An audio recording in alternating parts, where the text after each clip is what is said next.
أعوذ بالله من الشيطان الرجيم. بسم الله الرحمن الرحيم. وإنه لتنزيل رب العالمين نزل به الروح الأمين على قلبك لتكون من المنذرين بلسان عربي مبين. وإنه لفي زبر الأولين أولم يكن لهم آية أن يعلمه علماء بني إسرائيل. ولو نزلناه على بعض الأعجمين فقرأه عليهم ما كانوا به مؤمنين.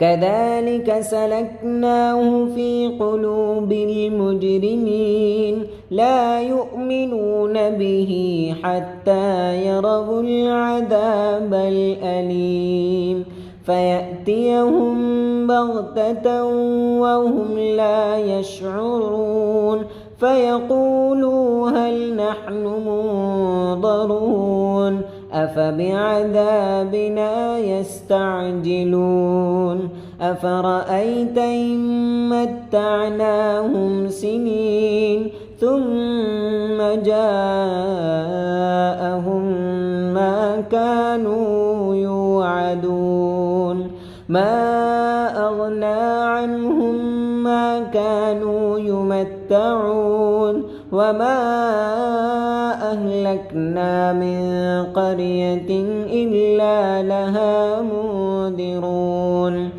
ذكرى وما كنا ظالمين وما تنزلت به الشياطين وما ينبغي لهم وما يستطيعون إنهم عن السمع لمعزولون فلا تدع مع الله إلها آخر فتكون من المعذبين. وأنذر عشيرتك الأقربين واخفض جناحك لمن اتبعك من المؤمنين. فإن عصوك فقل إني بريء مما تعملون وتوكل على العزيز الرحيم الذي يراك حين تقوم وتقلبك في الساجدين. صدق الله العظيم. جن آیات کی تلاوت کی گئی ہے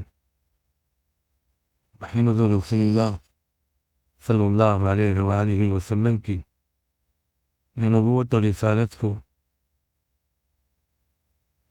ثابت کرنا، اس پر ایمان کی دعوت دینا، اس کے دلائل دینا، ان آیات کا موضوع۔ سورہ شعراء مکی صورت، سوائے ایک دو آیتوں والشعراء یتبعهم الغاوون، یہ اور اس کے آگے کی جو آیات الا الذین آمنوا وعملوا الصالحات وذکروا اللہ کثیرا، یہ آیات مدنی جو دربار نبوت کے شعراء صحابہ وہ سب مدنی دور کے،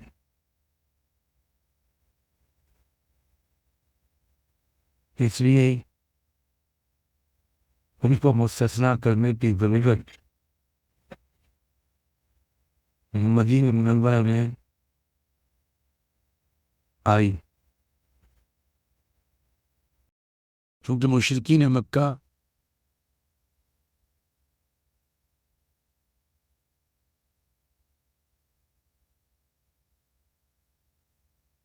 نبوت اور رسالت اور وحی کا انکار کرنے کے لیے کبھی رسول اللہ کو شاعر کہتے تھے، کبھی کاہن کہتے تھے، کبھی مجنون کہتے تھے، کبھی انبیہی جنہ. تو الگ الگ مقامات پر اللہ تعالیٰ نے محمد رسول اللہ کو ان اتہامات سے بری قرار دیا اور یہ سمجھانے کی کوشش کی کہ یہ شعر و شاعری نہیں، ما علمناه الشعر وما ينبغي.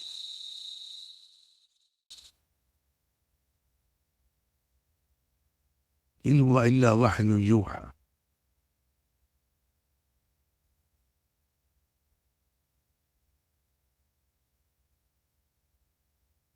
یہاں بھی موضوع یہی ہے کہ قرآن کی حقیقت کیا ہے.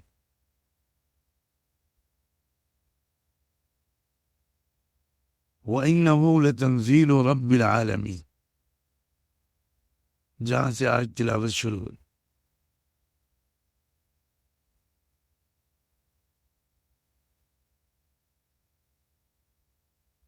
اگر تفسیری طور پر قرآن مجید کی تشریح کا حق ادا کرنے کی کوشش کی جائے، یہ حق ادا کرنا تو دور کی بات ہے، تشریح کی کوشش کی جائے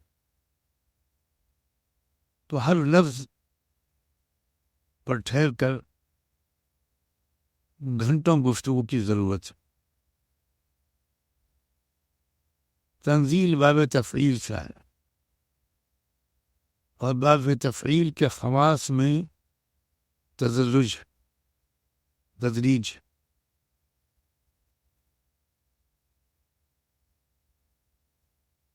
اور پھر یہ تنزیل کس کی طرف سے ہے؟ جو رب العالمین.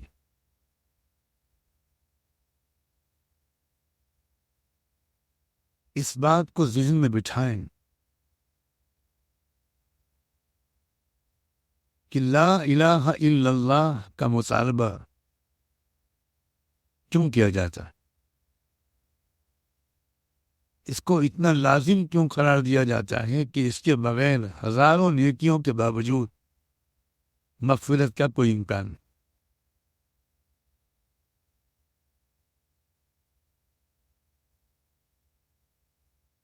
لا الہ الا اللہ اس لیے حقیقت ہے کہ لا رب الا اللہ. توحید کو سمجھانے کے لیے یہ بہت اہم بات ہے، بہت اہم بات. چونکہ اللہ کے سوا عالمین کا رب کوئی نہیں ہے، اس لیے اللہ کے سوا عالمین کا الہ بھی کوئی نہیں ہو سکتا. یا تو یہ ثابت کر دو کہ اگر رب کوئی اور ہے. مشرکین کے ہزاروں لاکھوں دیوتا پہلے بھی تھے، آج بھی ہیں، لیکن ان میں سے کسی کے رب ہونے کا دعویٰ مشرک بھی نہیں کرتے.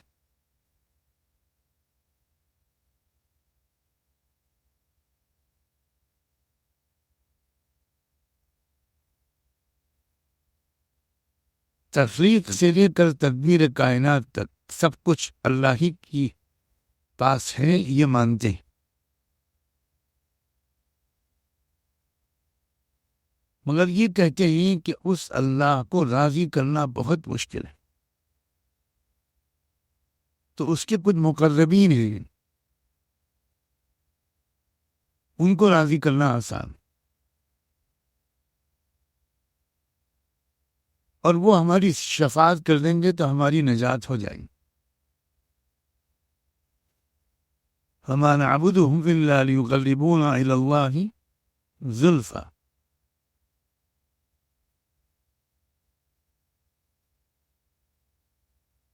اسی لیے اللہ تعالی پورے قرآن میں ہم سے منوانا تو چاہتا ہے کہ لا الہ الا اللہ، لیکن دلیلیں دیتا ہے لا رب الا اللہ. یہ بہت اہم بات ہے. کیونکہ جب کسی انسان کی سمجھ میں یہ بات آ جائے گی کہ ربوبیت صرف اللہ کی ہے، تو پھر وہ الوہیت کسی اور کی الوہیت کا قائل نہیں ہو سکتا. کسی اور کی الوہیت کا قائل اسی صورت میں ہوا جا سکتا ہے جب ہم کسی اور کی ربوبیت کو بھی تسلیم کریں.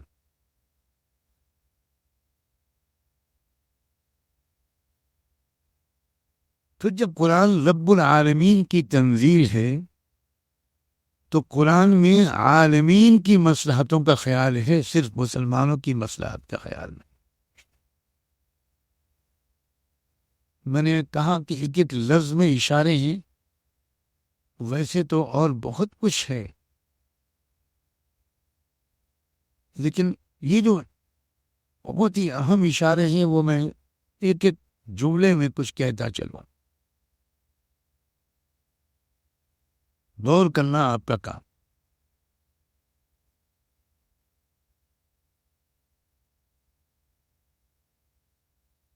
اسلام ایک آفاقی، انسانی اور عالمی ذہن بناتا ہے، قومی ذہن نہیں بناتا.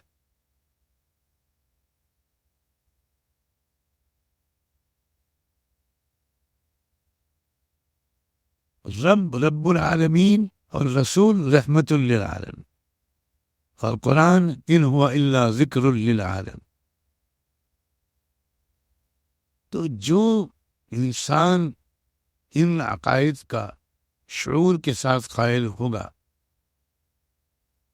وہ پوری انسانی برادری کا خیر خواہ ہوگا، وہ قومی تسلط کا خواہش مند کبھی نہیں ہو سکتا.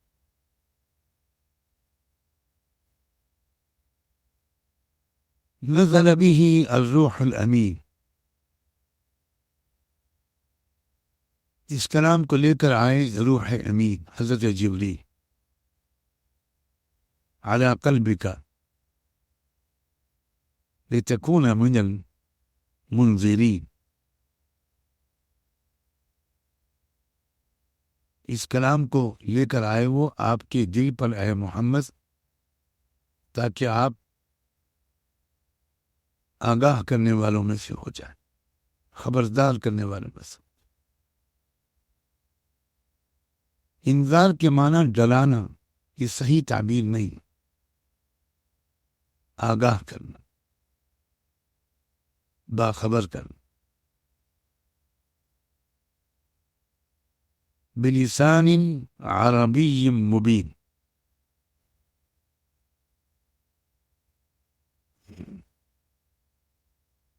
قرآن بہت واضح عربی زبان میں آیا ہے. اللہ کا کلام ہے تو پورے عالم کے لیے، لیکن وہ اترے گا کسی ایک شخص پر اور اترے گا کسی ایک زبان.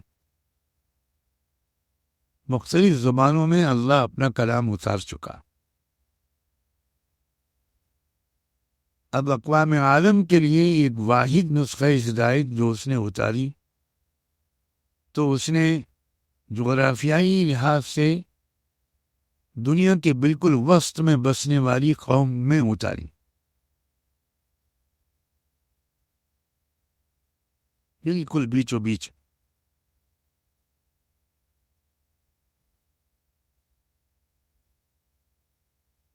عربوں کو منتخب کرنے کی بہت سی وجوہات ہو سکتی.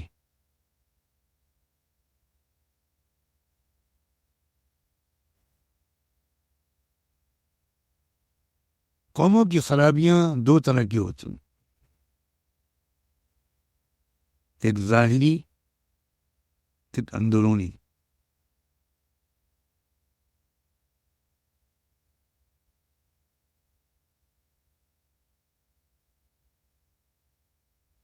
پیغام محمدی کو لینے اور اس کے لیے سخت تکلیفیں برداشت کرنے کے لیے، دنیا تک اس پیغام کو پہنچانے کے لیے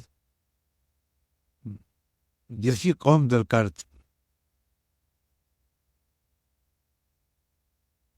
وہ صفات اور صلاحیتیں ہزاروں ظاہری خرابیوں کے باوجود عربوں میں تھی.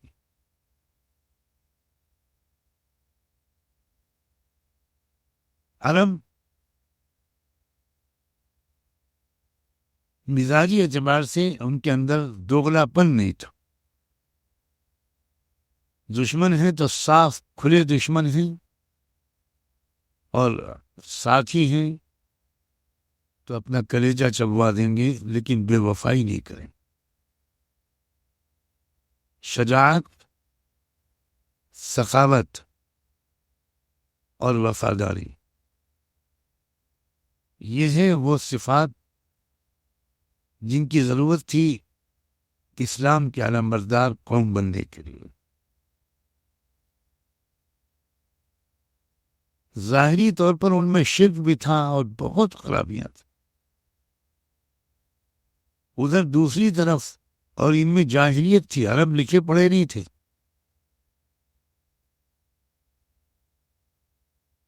امیین. دوسری طرف اہل کتاب قومیں تھیں جو پڑھی لکھی تھیں. عجیب و غریب اشارات ہیں. قوم کا نام ہی اہل کتاب ہے اور ادھر قوم کا نام ہی امیین ہے. اللہ کو امیین پسند آئے، اہل کتاب پسند. اہل کتاب جب و دستان والے تھے، مدرسہ و خانقاہ والے بھی تھے، شرعی عدالتیں بھی تھیں، فتوے بھی جائز ہوتے تھے. منبر و محراب سے قوم میں واعظ کہنے والے بھی بہت بڑی تعداد میں تھے، آج ہماری طرح. لیکن اہل کتاب مغضوب علیہم والضالین بنا دیے گئے اور امیین کو انسانیت کا امام بنا دیا. اس سے پتہ چلا کہ اصل اوصاف کون سے. ہمارا سارا زور کچھ ظاہری چیزوں پر ہے. وہ تمام ظاہری خوبیاں اہل کتاب میں بھی تھیں، اور اس کے ان ظاہری خوبیوں کے باوجود وہ اہل کتاب مسترد کر دیے گئے، ریجیکٹ کر دیے. اور بہت سی ظاہری خرابیاں مشرکین میں تھیں، لیکن ان ظاہری خرابیوں کے باوجود مشرکین کو ائمۃ الہدیٰ بنا دیا گیا. اصل ان اندرونی صفات کی اہمیت ہے جن کو ہم بالکل نظر انداز کر چکے ہیں.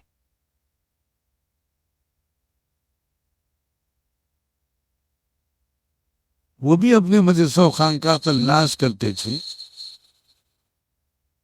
امیین کو حقیر سمجھتے تھے.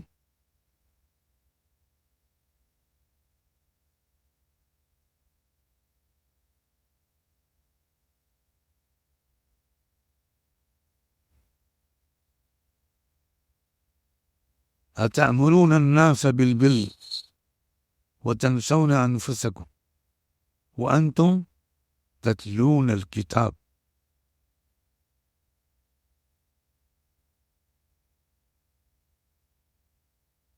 پتہ چلا وعظ و نصیحت بھی تھی. أتأمرون الناس بالبر اور تتلون الکتاب بھی تھا، لیکن وتنسون انفسکم کے ساتھ تھا، جیسا آج ہمارا.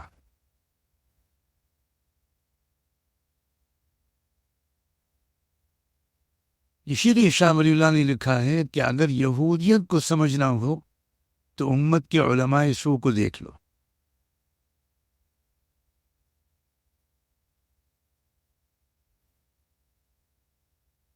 پھر اس کے علاوہ لطیف روحانی اخلاقیات کو بیان کرنے کے لیے کہ جو صلاحیت عربی زبان میں ہے وہ دنیا کی کسی زبان بلسان عربی مبین.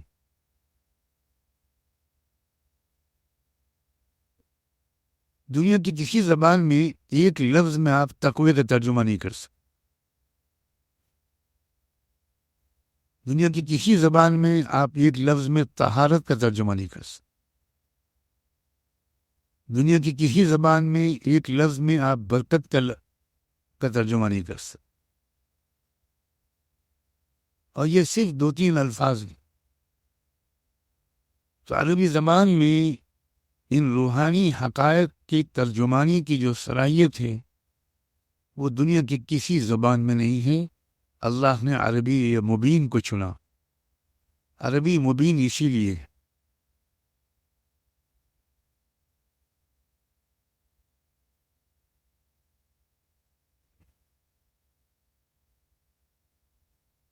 وَإِنَّهُ لَفِي زُبُرِ الْأَوَّلِينَ، یہ بہت اہم مضمون ہے، بہت اہم مضمون۔ اور یہ قرآن جو حقائق لایا ہے، جو عقائد و تعلیمات لایا ہے، یہ پہلی بار نہیں لایا۔ پچھلے نبیوں کی کتابوں اور صحیفوں میں بھی یہی تعلیمات تھی۔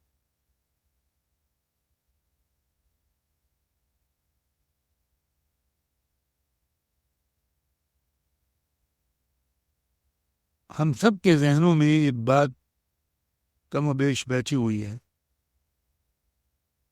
کہ اسلام کی شروعات قرآن سے ہوئی۔ اسلام کی شروعات مکہ مدینے سے اور محمد الرسول اللہ سے ہوئی۔ اس سے پہلے یہودیت تھی، عیسائیت تھی، یہ سب کے ذہن میں بیٹھا ہوں۔ اور یہ وہ بنیادی غلطی ہے جس کو دور کرنے کے لیے قرآن نے بہت زور دیا ہے۔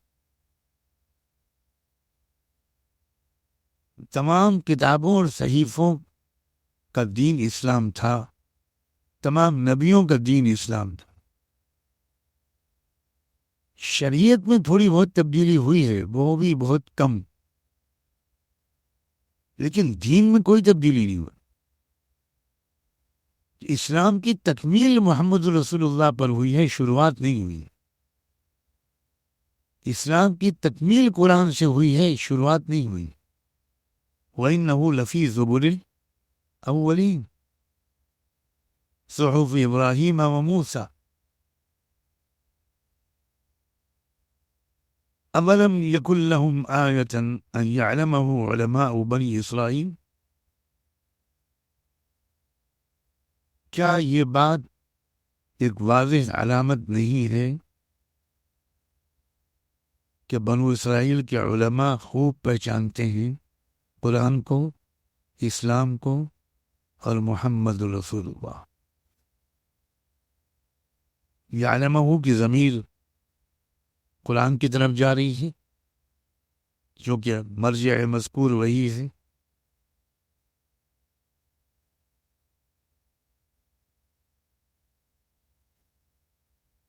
بہت سے علماء بنو اسرائیل نے ایک بعد میں تسلیم کیا، اسلام لائے۔ تو قرآن مجید نے اتمام حجت کا یہ راستہ بھی اختیار کیا ہے کہ خود تمہاری صفوں میں وہ لوگ موجود ہیں جو ان حقیقتوں کی تصدیق کرتے۔ اور اس سے دعوت کا یہ اسلوب بھی معلوم ہوا کہ اگر مخاطب قوم کے اندر وہ افراد ہوں جو پورے حق کو مان چکے ہوں، تسلیم کر چکے ہوں، تو ان کی ایمان کا حوالہ، ان کی تصدیق کا حوالہ دیا جا سکتا۔ یہ اسالیب دعوت میں سے ایک اسلوب ہے۔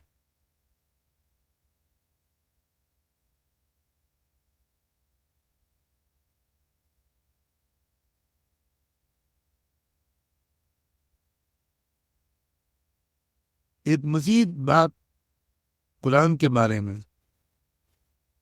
اللہ نے یہ فرمائی کہ وَلَوْ نَزَّلْنَاهُ عَلَى بَعْضِ الْأَعْجَمِينَ،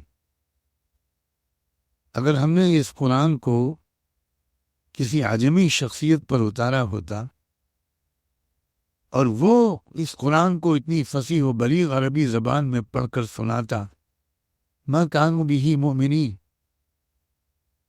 ماننے والے نہیں تھے لوگ، یہ عرب بالکل نہیں مان سکتے تھے کہ یہ عجمی انسان یہ کہاں سے یہ عربی زبان والی کتاب پڑھ کر سنا رہا ہے، یقیناً اس کے اوپر کوئی ماں بعد طبیعتی اثر ہے۔ کوئی بیماری ہے، کوئی جن وغیرہ کا اثر ہے، نہیں مان سکتے تھے۔ اسی لیے اللہ تعالیٰ نے اسی قوم کا ایک انتہائی معروف ترین خاندان کا معروف ترین مقبول ترین بندے کو چنا۔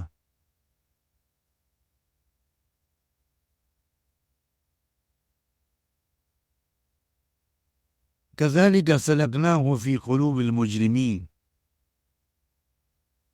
سلكناه کی ضمیر کدھر جا رہی؟ یہ اسلوب قرآنی ہے کہ کبھی مرجع مذکور نہیں ہوتا، مفہوم ہوتا ہے۔ ضمیر کا مرجع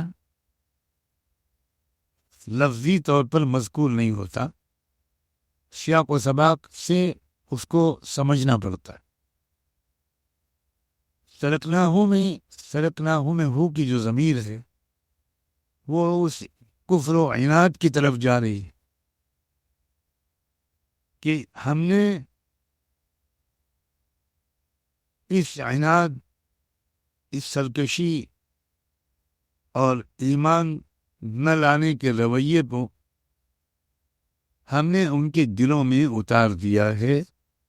ظاہر ہے کہ ہم نے یہ جو اتارا ہے تو اللہ کے قانون مکافات پر کو سمجھنے والے بندے ہمیشہ سمجھ سکتے ہیں کہ یقیناً بندوں ہی کی طرف سے انکار پہلے ہوا ہے، تب محرومی کا فیصلہ اللہ کی طرف سے۔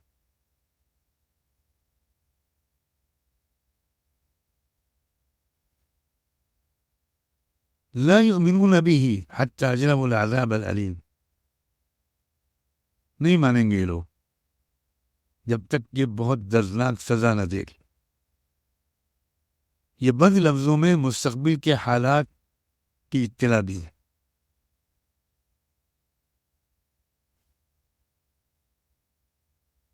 اہل ایمان کو تسلی بھی ہوتی ہے کہ دن پلٹیں گے، ہمارے اچھے دن آئیں گے، اور ادھر پیغام پہنچتا ہے کہ باز آ جاؤ ورنہ پہیا الٹا چلنے والا ہے، تمہارے حالات بدلیں گے۔ فَيَأْتِيَهُمْ بَغْتَةً وَهُمْ لَا يَشْعُرُونَ،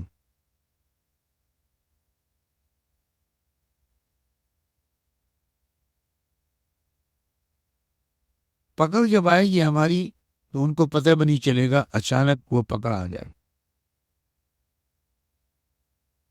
فَيَقُولُوا هَلْ نَحْنُ مُنظَرُونَ، اس وقت وہ مہلت مانگیں گے کہ تھوڑا موقع اور دے دیا جائے، تھوڑی مہلت اور دے دی جائے۔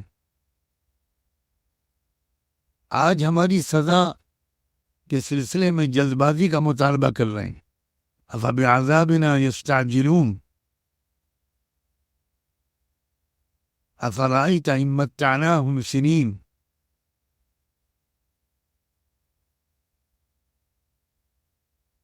کیا خیال ہے اے مخاطب یا اے نبی، برسہ برس ہم ان کو مہلت دیتے رہیں، اس کے بعد بھی جب عذاب آ جائے گا، پکڑ آ جائے گی، ما اغنى عنهم ما كانوا يمتعون، جو فرصت اور مہلت ان کو ملی ہوئی تھی وہ ان کے کچھ بھی کام نہیں آئے گی، یعنی موقع سے فائدہ یہ نہیں اٹھانے والے ہیں۔ یہ مکی دور میں آیات انذار ہے، اور آیات انذار میں ہی تسلی کا پیغام ہے اہل ایمان کے لیے۔ وما أهلكنا من قرية إلا لها منذرون،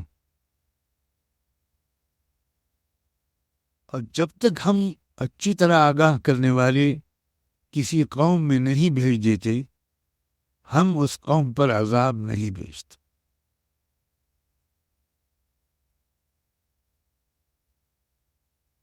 ذکرہ وما كنا ظالمین، جب تک ہم آگاہ نہیں کر دیتے، اچھی طرح متنبہ نہیں کر دیتے، باخبر نہیں کر دیتے۔ وما كنا ظالمین، ہمارا مزاج ظلم کا نہیں۔ وما تنزلت به الشیاطین، اور یہ جو پروپیگنڈا کرتے ہیں کہ محمد جو کلام سناتے ہیں یہ شیطانی کچھ اثرات ہیں، اس کی نفی کی جائے۔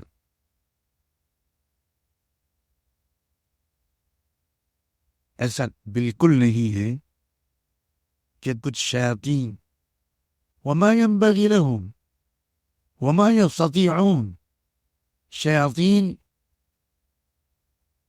کہ بس میں بھی نہیں ہے، یہ نہیں کر سکتے ہو، یہ ان کے لیے مناسب بھی نہیں ہے، ہماری گرفت ہے، ہمارا قبضہ ہے اور قدرت ہے۔ انہم عن السمع لمعزولون،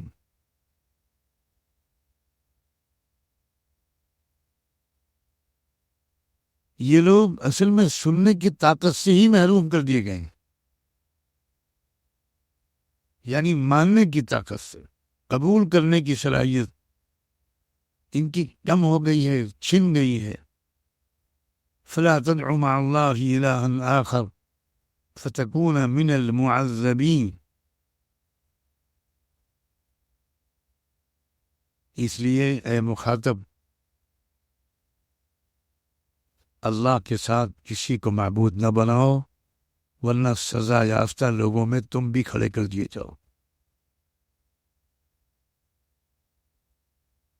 یہ خطاب کس سے ہے؟ ایسا احتمال رکھتا ہے اسلوب قرآنی، اور ہمارے مفسرین نے اس احتمال کو سمجھا ہے، لہذا ایک رائے یہ بھی پیش کی ہے کہ یہ خطاب مشرک سے ہے، اور ایک رائے یہ بھی پیش کی ہے کہ یہ خطاب خود نبی آخر الزماں سے ہے۔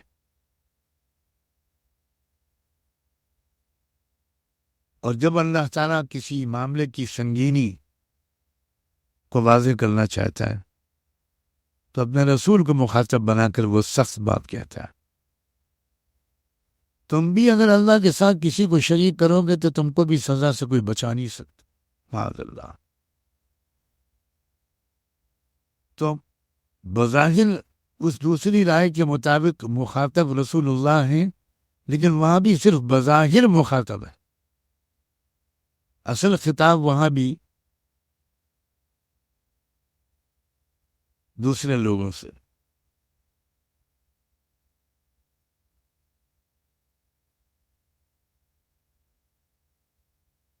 پھر رسول اللہ صلی اللہ علیہ وسلم کو ہدایت دیتے ہوئے آگے یہ فرمایا جا رہا ہے، اور جن مفسرین نے یہ رائے دی ہے کہ یہاں خطاب رسول اللہ سے ہے، ان کی دلیل اگلی آیت سے بھی ہے جس کا اس پر عطف ہے کہ وانذر عشیرتک الاقربین۔ وہ کہتے ہیں کہ اس میں تو خطاب رسول اللہ کے ہے، اس کے سوا کسی اور سے نہیں ہے، لہذا پچھلی آیت میں بھی خطاب انہی سے ماننا بہتر ہے۔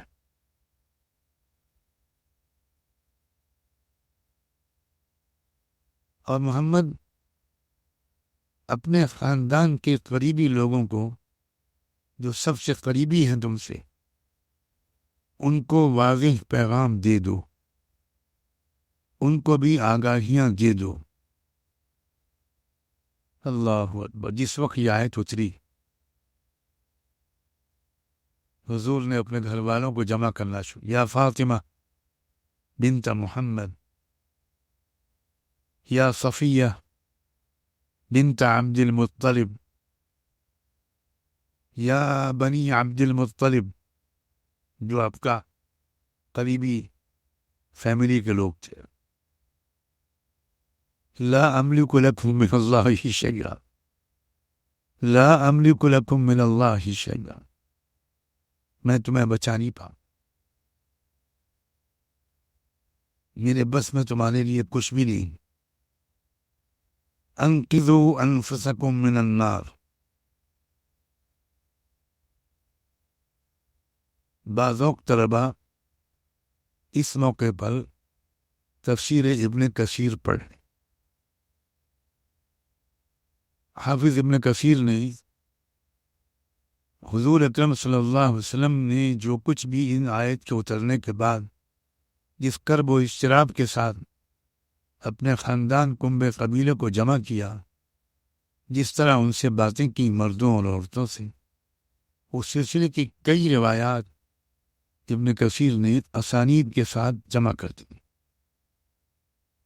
تو کہاں پر ہم کو روایات و احادیث سے زیادہ کام لینا ضروری ہے، یہ تفسیر کے طالب علم کو جاننا چاہیے۔ بہت زیادہ ہر آیت کی تفسیر میں روایات میں کھو جانا، اس کو بھی ضروری قرار نہیں دیا جاتا، لیکن بہت مقام ایسے ہیں کہ جہاں اس آیت کی منشا اور درجہ حرارت کو سمجھنے کے لیے رسول اللہ کے قلب اطہر پر ان آیات کا کیا اثر پڑا تھا اور آپ نے ان ہدایات پر کس طرح عمل کیا تھا، یہ جاننے کے لیے روایات کا مطالعہ ضروری ہے۔ بہت بے اعتدالی ہے اس دور میں قرآن فہمی کی کوشش کرنے والے قابل قدر لوگوں میں، کہیں افراد بہت ہے، کہیں تفرید بہت۔ درمیانی راستہ بہت محفوظ راستہ ہے، اور مشغولیت اور ذہنی انتشار کے اس دور میں اس درمیانی راستے کو اختیار کرنا لازمی ہے۔ یہ وہ جگہ ہے جہاں تفسیر ابن کثیر کا مطالعہ اگر آج ہی کر لیا جائے، اس کو کل پر مؤخر نہ کیا جائے، تو آپ کو بہت سی روایات مل جائیں گی، ان میں سے 2-3 احادیث آپ نوٹ کر سکتے۔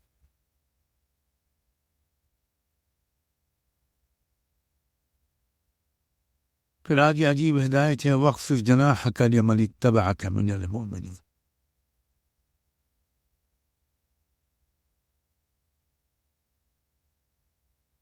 قائد اعظم رحمت دو عالم کو اللہ ہدایت یہ دے رہے ہیں کہ جو لوگ تمہارے پیچھے پیچھے چل رہے ہیں، تمہارے تابع ہیں، مقتدی ہیں، صحابی ہیں، ساتھی ہیں، تم ان کے لیے اپنے دامن کو جھکا دو۔ اللہ اکبر۔ عموماً یہ تو بات سمجھ میں آتی ہے کہ مقتدیوں سے کہا جائے کہ اپنے متبوع، اپنے مقتدہ، اپنے بزرگ و پیشوا، ان کا احترام کرو، ان کی عزت کرو، لیکن یہاں تو رسول اللہ سے کہا جا رہا ہے کہ یہ جو تمہارا اتباع کرنے والے صحابی ہیں، تم ان کے ساتھ بہت تواضع سے پیش آؤ۔ یہ ہے عالم کے اخلاق۔ عالم کا عوام سے رابطہ کیسے ہونا چاہیے؟ وَاخْفِضْ جَنَاحَكَ لِمَنِ اتَّبَعَكَ مِنَ الْمُؤْمِنِينَ۔ آج علماء اور عوام کے درمیان جو گیپ ہے، اس کی بڑی وجہ علماء کا مزاجی کبر و غرور ہے، رعونت ہے۔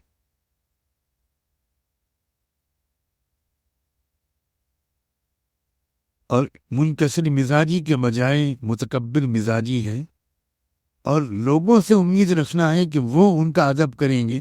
ہم ایک دوسرے عوام کا بالکل وہ معاملہ نہیں کر رہے جو صالح ربانی علماء کو کرنا چاہیے۔ اور آخری ہدایت ہے، سید الرسل کو ہدایت دی جا رہی ہے۔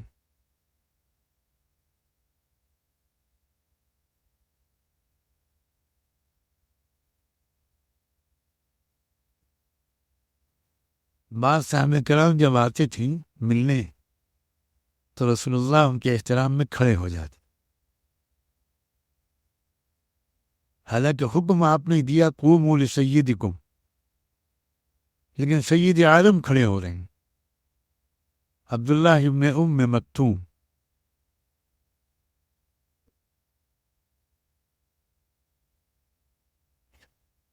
جو ایک ایسے وقت میں رسول اللہ کے پاس آ گئے تھے، وہ نابینا تھے، جب مشرکین کے بڑے بڑے لیڈران حضور کے پاس بیٹھے ہوئے تھے اور گفتگو جاری تھی۔ پہلا موقع تھا جب ان بڑے بڑے لیڈروں نے حضور کے پاس آنے پر آمادگی ظاہر، آپ نے ان کی دعوت کی تھی اور آپ گفتگو فرما رہے تھے ہمدن متوجہ ہو کر. ٹھیک اسی وقت نابینا عاشق رسول صحابی عبداللہ ابن ام مکتوم آ گئے. انہیں حضور کی آواز سنائی پڑی تو سمجھ گئے کہ حضور بیٹھے ہوئے. انہیں نہیں معلوم کون کون لوگ بیٹھے ہوئے. تو انہوں نے حضور سے کچھ پوچھنا چاہا. حضور کو تھوڑی ناگواری گزری. ان لوگوں کی ناگواری کو دیکھ کر آپ کے چہرے پر یہ آیا کہ ان کا موڈ خراب ہو جائے گا، بڑی مشکل سے تو آج یہ لوگ راضی ہوئے. تو اسی کو انسلٹ کا بہانہ بنا کر اڑ جائیں گے. ہم نے تو آپ سے کہا تھا کہ ہم آپ سے الگ بات کرنا چاہتے. پھر ہی آپ نے ایک فقیر آدمی کو بلا لیا اس میں. یہ تو حضور کے چہرے پر ایک ناگواری آئی اور اس ناگواری پر اللہ کی طرف سے حضور پر ڈانٹ پڑی. عبس وتولی ان جاءہ الاعمى وما يدریک لعلہ یزکی او یذکر فتنفعہ الذکری اما من استغنى فانت له تصدى وما عليك الا يزكى واما من جاءك يسعى فانت عنه تلهى كلا انها تذکرہ. خبردار محمد، آئندہ یہ غلطی نہیں ہونی چاہیے. تو اس کے بعد وفات تک جب بھی عبداللہ ابن ام مکتوم حضور کے پاس آتے تھے، حضور کھڑے ہو کر معانقہ کرتے تھے اور کہتے تھے مرحبا بالذی عاتبنی فیہ ربی. خوش آمدید، آؤ میرے دوست جس کی وجہ سے مجھے ڈانٹ پڑی. تو علماء کا عوام سے کیا رابطہ؟ یہ قرآن سکھا رہا ہے. عوام کا استقبال، بشاشت، عوام کو محبتیں دینا. عوام بیچارے بڑے پریشان ہیں، پریشانیاں لے کر کسی کے پاس جانا چاہتے ہیں. دو جملے بول کر ان کا دل کا بوجھ ہلکا ہو جاتا ہے. لیکن علماء دونوں مزاجی کی وجہ سے عوام سے اکثر و بیشتر اس طرح نہیں پیش آتے جس طرح پیش آنا چاہتے. فَإِنْ عَصَوْكَ فَقُلْ إِنِّي بَرِيءٌ مِّمَّا تَعْمَلُونَ. اگر یہ لوگ تمہاری بات نہ مانیں تو تم کہہ دو کہ بھئی میں نے تو اپنا فرض ادا کیا، اب تمہارے اعمال کے تم ذمہ دار ہوں، میں تو جواب دہ نہیں ہوں. وَتَوَكَّلْ عَلَى الْعَزِيزِ الرَّحِيمِ. سبحان اللہ. دل کا رخ اللہ کی طرف رکھو، امیدیں اللہ سے رکھو. بڑی نازک باتیں ہیں. جب کوئی شخص ذرا سا بڑے مقام پہ پہنچتا ہے اور لوگ اس کا احترام اور عقیدت کے ساتھ اس سے ملنے جلنے لگتے ہیں تو ایک خطرہ ہوتا ہے کہ اس شخص کے دل میں ان عقیدت مندوں سے امیدیں قائم ہونے لگتی. اس لیے خبردار، حسن اخلاق سے ضرور پیش آؤ، تواضع سے پیش آؤ، لیکن ان سے امیدیں مت قائم کرنا. تمہاری امیدیں صرف اللہ سے ہونی چاہیے. بالکل دل کو غیر اللہ سے پاک صاف رکھو. یہ جملے کہہ دینا میرے لیے آسان ہے، سن لینا آپ کے لیے آسان ہے، لیکن دل کی یہ کیفیت بنانا پڑتی ہے. بہت سخت محنت کے بغیر دل کی یہ کیفیت نہیں بن سکتی، بالکل نہیں بن سکتی. اور دل کی اسی کیفیت کا نام ایمان ہے. کچھ نظریوں کا نام ایمان نہیں ہے. دل کی اسی کیفیت کا نام ایمان، مکمل استغنا.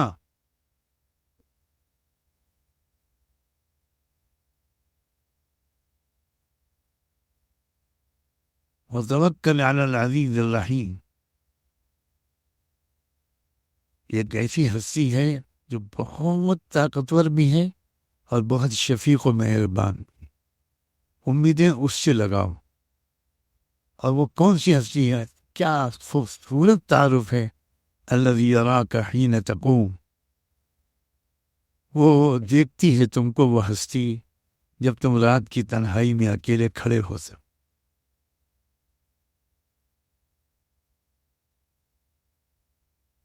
وَتَقَلُّبَكَ فِي السَّاجِدِينَ، اور جماعت کے ساتھ جب تم نماز پڑھتے ہو. تنہائی کی عبادتیں، رات کی تنہائی کی تڑپ و کرب و اضطراب، اس پر بھی نظر ہے ہماری. اور جو تم سب سجدہ کرنے والوں کے ساتھ سجدہ کرتے ہو، اس پر بھی ہماری نظر ہے. اس لیے اسی کی طرف اپنی توجہ کو مرکوز رکھو. وہ تمہیں دیکھتا رہتا ہے تو تم بھی تو اسے مجھے دیکھتے رہو، تم بھی تو اسے دیکھتے رہو. الذی یراک حین تقوم وتقلبک فی الساجدین. تو انفرادی عبادت، انفرادی رکوع و سجود، قیام اللیل، تہجد، اور اجتماعی عبادت، دونوں کے الگ الگ فوائد.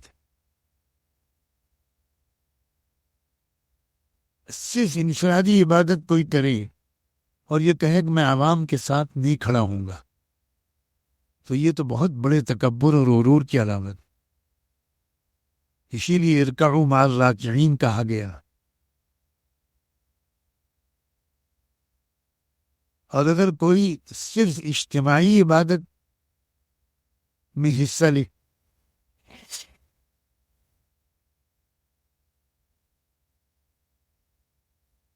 انفرادی عبادت، تو پھر ظاہر ہے کہ اس کی روحانیت میں جو ترقی انفرادی عبادت سے ہوتی، عبدیت کی جو کیفیت اس کے اندر انفرادی ذکر و نماز سے پیدا ہوتی، وہ نہیں پیدا ہو.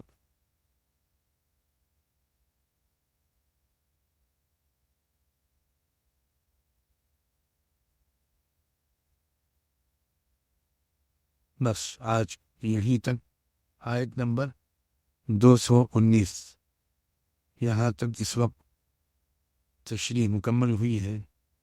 میں نے بہت مختصر تشریح کو بہتر سمجھا ہے. میں نے جیسے کہا بہت تفصیلی گفتگو کی جا سکتی ہے، اور ایک زمانے میں یہ طالب علم کرتا بھی تھا، لیکن اس وقت میں صرف جوہر قرآن جو مقصود ہے براہ راست اس طرح اشارہ کر رہا ہوں. آپ حضرات قرآن مجید پر غور کریں اور تدبر کی عادت ڈالیں. قرآن سے اللہ کرے ایک مناسبت رشتہ ہو جائے. چلتے پھرتے، اٹھتے بیٹھتے ادھر ادھر کے مسائل پر غور کرنے کے بجائے قرآن کی آیات پر غور کرنے کی عادت ڈالیں. افلا یتدبرون القرآن ام علی قلوب اقفالها. کوئی تفسیر کے متعلق سوال کرنا ہو تو کر سکتے ہیں. 1-2 سوال بس، زیادہ تو نہیں بیٹھ پاؤں.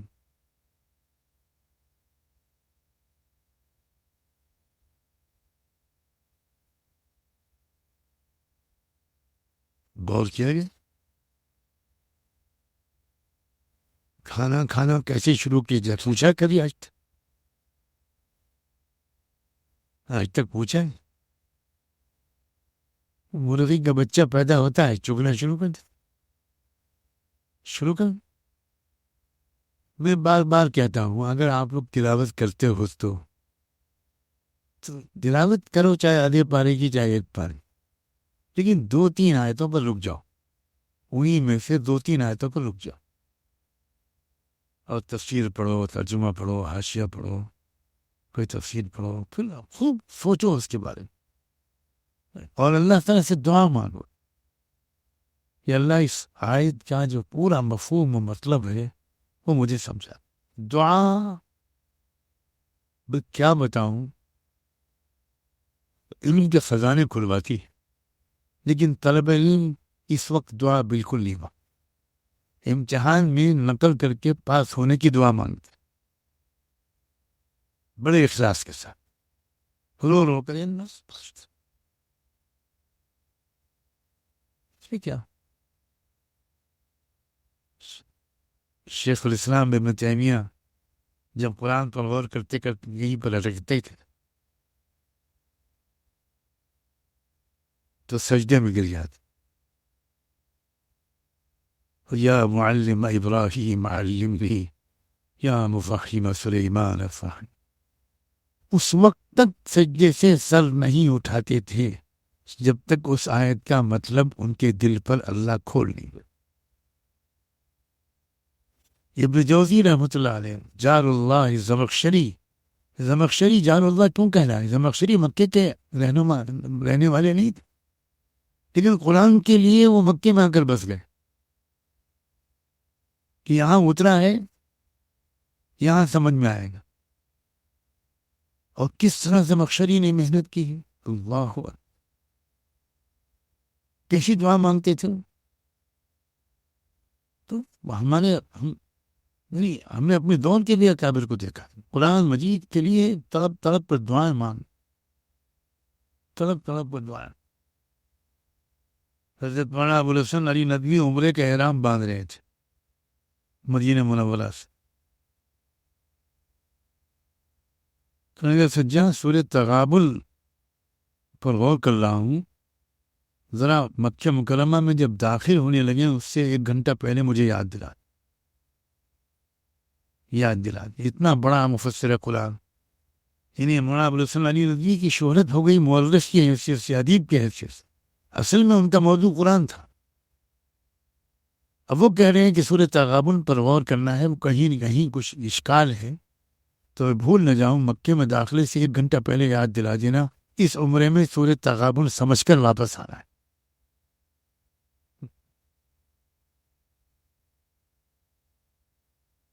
علم کا دعا سے جو تعلق ہے وہ تو وَقُلْ رَبِّ زِدْنِي عِلْمًا سے ثابت ہے.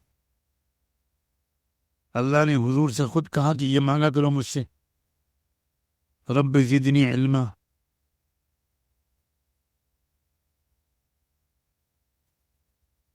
کاش کہ آج آپ لوگوں کے درمیان یہ ذوق آ جاتا، دعا کا ذوق.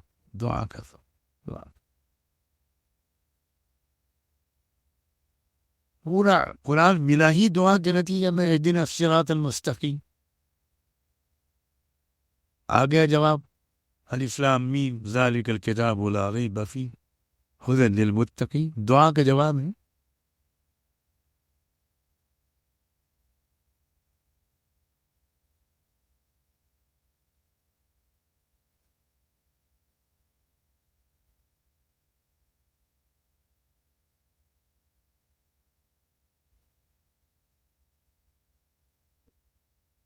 میں پہلے تعویل کا مطلب سمجھاتا ہوں. تفسیر اور تعویل کا فرق سمجھیے. قرآن مجید کی کوئی آیت اتری، مکی دور کی ہو یا مدنی دور کی ہو، کسی واقعے کے پس منظر میں اتری، مثلا غزوہ بدر کے پس منظر میں اتری. یسألونک عن الانفال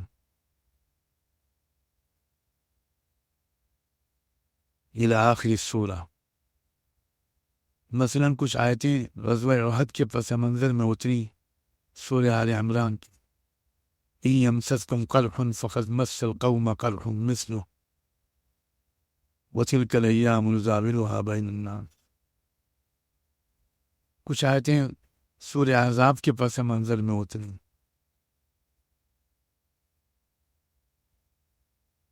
کچھ آیتیں غزوہ حنین کے پس منظر میں اتری. اذا اعجبتکم کثرتکم فلم تغن عنکم شیئا وضاقت علیکم الارض بما رحبت. تو یہ واضح کرنا کہ یہ آیت فلاں موقع کے متعلق اتری ہے، اس وقت یہ حالات تھی، یہ ماحول تھا، غزوہ احزاب میں یہ ماحول تھا، غزوہ حنین میں یہ ہوا تھا، غزوہ احد میں یہ ہوا تھا، اس پر تبصرہ کرتے ہوئے اور اس کی روشنی میں تربیت آگے بڑھاتے ہوئے اللہ نے یہ آیات اتاری، اس کو تفسیر کہتے۔ اب ان آیات کا آج کے حالات میں ہمارے لیے کیا پیغام؟ آج تو غزوہ بدر نہیں ہو رہا، آج تو احد اور احزاب اور حنین نہیں ہو رہا ہے، تو آج ہمارے لیے کیا پیغام ہے؟ اس کو تعویل کہتے۔ تعویل تفسیر کا مقصود ہے، اس سے بھی اعلیٰ درجے کی چیز۔ اسی لیے ابن جریر طبری نے اپنی پوری تفسیر میں وہ تعویل قوله تعالی لکھا ہے۔ تو تعویل یہ کوئی معیوب چیز نہیں ہے جو آج ہمارے درمیان میں ذہنوں میں شاید بیٹھا ہوا ہے۔ تو تعویل اور تفسیر یہ اچھی طرح سمجھ لو۔ تعویل اس وقت کی سخت ضرورت ہے، لیکن اردو والا تعویل نہیں۔ قرآن کی تعلیمات کو اس دور پر منطبق کرنا، یہ اس کو تعویل کہتے ہیں۔ آپ تفسیر ہی میں اس کو شامل کر سکتے ہیں، لفظ تعویل الگ سے استعمال نہ کریں، کوئی غلط نہیں۔ لیکن اصطلاحی مفہوم جو پوچھا گیا ہے تو میں بتا رہا ہوں کہ تفسیر تو جن آیات کا نزول جس ماحول میں ہوا اس ماحول کی تشریح کر کے ان آیات کا مطلب بتانا، یہ تفسیر ہوا۔ اور ان آیات، ان احکام و تعلیمات کو ہمارے دور پر منطبق کرنا، یہ تعویل ہوا۔ عام طور سے علماء منطبق نہیں کر پا رہے، تو قرآن مجید کی تازہ ترین رہنمائی امتوں کو نہیں مل پا رہی۔